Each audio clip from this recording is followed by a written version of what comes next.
Protests have always been seen as a powerful tool for change. When millions of people flood the streets, we expect something to happen, right? But the shocking truth is, most protests don't lead to the big political changes we hope for. In fact, studies show that less than 3% of all protests result in major policy shifts. That's a pretty small percentage for something that grabs so much attention. Why is this the case? Why do these powerful moments of collective action often fall short? In this video, we'll dive into the hidden reasons why protests rarely bring about the change we expect. From protest fatigue to the role of social media, we'll uncover the truths that most people don't talk about. Plus, we'll share surprising insights into how political systems actually work to keep things the same, no matter how loud the protests get. Stick around to learn about the real strategies that bring lasting change, and why protests alone might not be enough. You might be surprised by what you'll find. Chapter 1: The myth of the mass movement. We often believe that protests can spark instant political change. The truth? Not always. Many protests attract thousands, even millions of people, but the results don't match the expectations. In fact, according to a study by the International Journal of Sociology, only about 3% of all protests lead to substantial policy change. While mass movements seem powerful, they're rarely enough to shift the political landscape on their own. One reason for this is the spectacle effect. Protests are often seen as a dramatic show, something that grabs headlines but doesn't always lead to long-term action. Politicians may recognize the large crowds but aren't necessarily swayed by them. For instance, the 2011 Occupy Wall Street protests, which included tens of thousands of people, led to little concrete political change. Sure, they raised awareness about wealth inequality, but policy shifts? Not so much. Another key factor is political inertia. Governments are often slow to respond to public demands, especially when those demands come from protests. Political scientist Sidney Tarrow notes that successful movements require not only public attention but also institutional backing, something protests rarely provide. When protests don't come with clear institutional support, they often fade without much effect. The problem here isn't that protests are ineffective, they're just incomplete. Protests need to be part of a broader strategy. When protests are isolated events without sustained action, they lose their power. A 2018 study by the University of California found that only when protests are followed by long-term grassroots organizing do they have a chance to make a real difference. The strategy isn't about being loud, it's about being persistent. Chapter 2: Protest fatigue. When the streets fall silent. Ever heard the term, protest fatigue? It's a real thing. After a while, people burn out. The same individuals who marched in the streets last month may not show up again. A study published in the American Journal of Political Science found that over half of protesters don't participate in follow-up actions, leading to a sharp decline in momentum. The media also plays a part. They often lose interest in ongoing protests, especially when no immediate changes occur. Once the headlines fade, the movement loses visibility, and with it, its ability to pressure politicians. The media's short attention span can turn a massive protest into a forgotten event, leaving its goals unfulfilled. For instance, after the 2019 climate protests led by youth activists like Greta Thunberg, participation in climate strikes dropped significantly. Even with climate change being one of the most pressing global issues, the movement's inability to sustain momentum shows how quickly protests can lose steam. This is where long-term commitment comes into play. A movement can't depend solely on the energy of the first few weeks. For political change to stick, there needs to be a plan to carry that energy forward. Think about the civil rights movement. While the marches were crucial, the strategy also included lawsuits, voter registration drives, and policy work. Without this, the change would have been temporary at best. To truly have an impact, protests need to build on each other. A single protest might spark a conversation, but it's the ongoing work, letters to politicians, meeting with lawmakers, community organizing, that pushes real political change forward. It's about the marathon, not the sprint. Chapter 3: The politics of counter-optation. Here's a harsh truth: political movements often get hijacked. Governments and powerful elites know how to take the energy of protests and turn it into something that benefits them. This is known as co-optation, a process where the original goals of a protest get diluted or even redirected. It's not just a theory, it happens all the time. In 1968, when protests erupted worldwide, from Paris to Mexico City, governments quickly learned how to neutralize them. Instead of addressing the protesters' demands, they redirected the conversation. In many cases, the protests were dismissed as radical or out of touch with mainstream values, effectively weakening their impact. Political leaders understood that the best way to deal with mass dissent was to make it seem less threatening. In more recent history, consider the case of the #MeToo movement.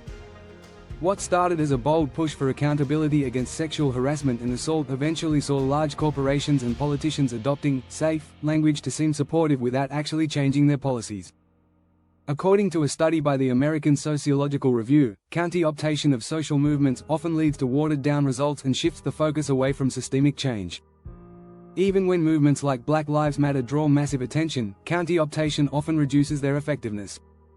Politicians may make symbolic gestures, such as tweeting their support or passing small reforms, but these moves often don't address the root causes of inequality or injustice. The original message of the protest can get lost in the process. Co-optation is particularly dangerous because it creates the illusion of progress. People may believe that their protests have worked when, in reality, they've been diverted. It's like winning a small victory but losing the war. For this reason, successful political movements have to be vigilant, constantly steering the conversation back to their core demands. Without a clear and unwavering message, protests risk becoming part of the political establishment's game rather than challenging it. Co-optation works best when the movement lacks clarity or unity. When protests are fragmented, it's easier for political elites to divide and conquer. In the end, if you want change, don't rely on being part of the spectacle. Make sure the fight doesn't end when the protests stop. Build coalitions, stay focused, and keep pushing. Only then can you avoid the trap of co-optation and make real, lasting political change. Chapter 4: The Power of the Status Quo. Why change is so hard. Change doesn't come easy, especially in politics. The status quo is a powerful force. Institutions, laws, and even social norms are designed to resist change. In many ways, the system is built to keep things the same. Political scientist Thomas Ferguson calls this the iron law of oligarchy, the idea that power is concentrated in the hands of a few, making it difficult for real change to happen. The elites who control resources, media, and government positions have a vested interest in keeping things as they are. One of the biggest barriers to change is institutional inertia. It's not just about individual leaders, it's the system itself. The bureaucracy, entrenched political practices, and decades of history make it harder to break through. Research from the Harvard Kennedy School found that even when public opinion shifts, political systems are slow to adapt.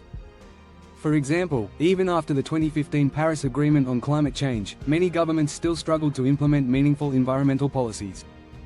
Public demand for change was high, but the existing systems weren't ready to make it happen. Political power is often structured to make reforms difficult. Laws, regulations, and political institutions are set up to ensure stability. The 2020 protests over racial injustice in the United States led to significant public outcry, but the policy changes that followed were small. The vast majority of cities did not defund their police, and major criminal justice reforms were delayed or diluted. The power of the status quo, through lobbying, institutional resistance, and political deals, effectively minimized the chances for real change.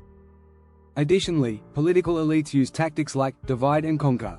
By focusing on specific issues rather than the larger picture, they keep people fragmented and prevent the formation of united coalitions that can drive change. This strategy is often used by those in power to distract and dilute the movement's impact.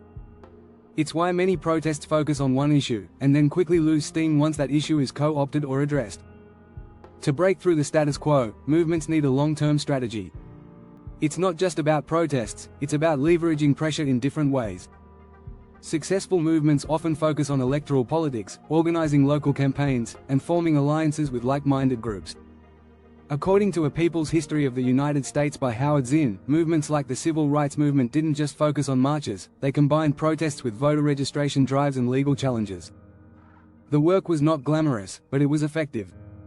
Chapter 5: The Echo Chamber of Social Media, Protest or Perform. In today's world, social media plays a central role in political movements. It's a powerful tool for spreading messages, organizing protests, and getting attention. But there's a catch: social media can turn activism into a performance rather than a tool for real change. While social media mobilizes large numbers of people, it can also create the illusion of action without any tangible outcomes. One key problem is what's known as slacktivism, a term that describes low-effort activism, such as liking posts, sharing tweets, or using hashtags. While these actions may seem important, they often lack the real-world impact needed for political change. A 2019 study from the Journal of Political Communication found that online engagement does not necessarily translate to offline political action. People may feel they've done their part by retweeting a hashtag but aren't showing up to protests or participating in community organizing. Another challenge is that social media can create echo chambers. Instead of engaging with people who have different views, we often end up talking to those who already agree with us. This limits the potential for dialogue and compromises the movement's ability to reach wider audiences. According to a 2018 Pew Research report, 62% of social media users only see content that aligns with their existing beliefs. The platform's algorithms feed us content that reinforces our opinions, which makes it harder to create broad-based support for change. Even when social media helps gather large crowds for protests, it doesn't guarantee real-world political impact. Take the 2019 Hong Kong protests, for example. While social media mobilized hundreds of thousands of people, the movement faced significant obstacles in pushing for policy changes. The Chinese government used digital surveillance and censorship to undermine the protests. Activists were also unable to forge long-term strategies to maintain momentum after the initial demonstrations. The key to using social media effectively is to turn online action into offline action. Movements need to take the energy from digital platforms and convert it into real-world organizing. A tweet may go viral, but that viral moment needs to lead to sustained campaigns, lobbying efforts, and legal battles. Social media can create awareness, but it cannot replace the hard work of organizing people and building coalitions. Chapter 6: Beyond the Streets, the Real Engines of Change. So, if protests don't always lead to political change, what does? The answer is simple: long-term strategies and persistence. Protests are just one tool in the toolbox of change, but they need to be part of a broader plan. The real engines of change are not always visible, they often operate behind the scenes. One powerful tool for driving change is lobbying. Lobbying is how interest groups and activists push their agendas into the political process. It's not as flashy as a protest, but it's effective. According to the Lobbying Manual by Deanna and Herbert E. Alexander, lobbying is a key strategy for pushing policy changes because it allows movements to work directly with lawmakers and persuade them to enact laws that reflect public demands. Another often overlooked strategy is legal challenges. Court cases can force governments to change their policies. A prime example of this is the Brown v. Board of Education Supreme Court case, which helped dismantle segregation in the United States. Legal action doesn't get the same media coverage as protests, but it can lead to significant changes.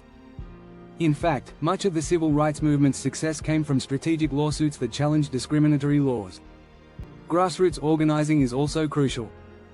It's the foundation of any successful movement.